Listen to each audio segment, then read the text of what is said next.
Hello, welcome to the third and last part of my tutorial series. Today I'm going to share some extra tips. Hopefully you find them helpful, and let's get straight to it. The first tip is vector layers. This is something I recently found out. I usually go with raster because that's what I'm used to, and I thought vectors looked stiff before. But I tried the vectors in Clip Studio Paint and they're just like raster layers. You have all of your brushes and the texture settings are exactly the same, but with the advantage of vectors, which means you can manipulate them without losing any quality. Next, your vector visibility settings are under View, Show Vector Path. You can enable this option if you want to see the paths or the control point of your vectors. I have it in my command bar because I toggle it quite a lot. You can do that by going to File, Command Bar Settings, and just drag and drop.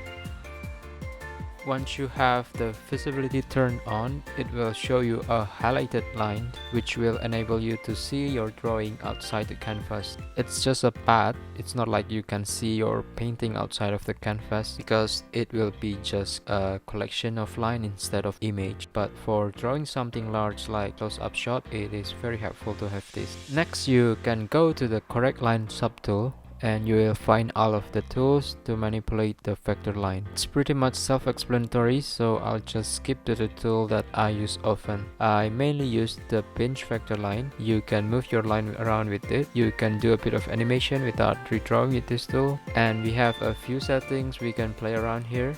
First, the fixed end will make the end of your control point uneditable.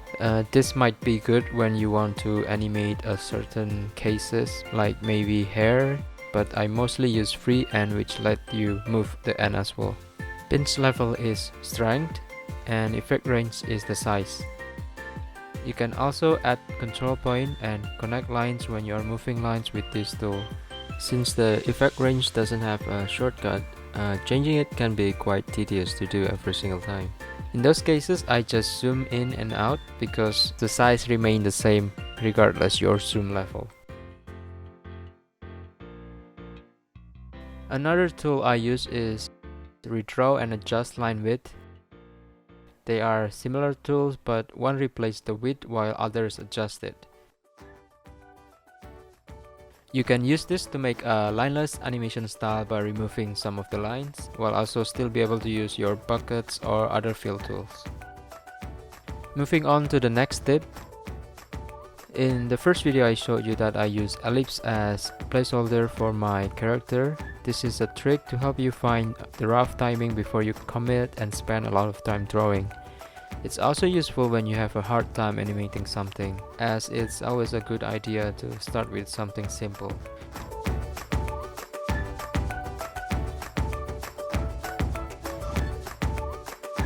Once you have decided on the timing, you just have to replace the placeholder with your character. You have two ways to do this. One is to draw each frame where the ellipse is, or you can draw in one place and move it later. The advantage of the later is that it is easier to animate. Controlling the form and preparation become a lot easier because each drawing is closer to each other. But of course you can use the light table to help you if you choose to tackle this with the first option. For this project, I use keyframes to animate my ellipse, so I can just draw my drawing in the same folder and it will move as planned. I think this way will save more time as you don't need to move things with the light table, and that will save you some extra steps.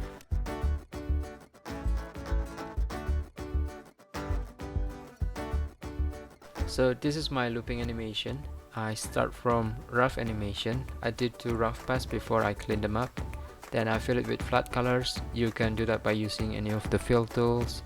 And once that's done, you can use blending modes to add shadows and light and some interesting effects.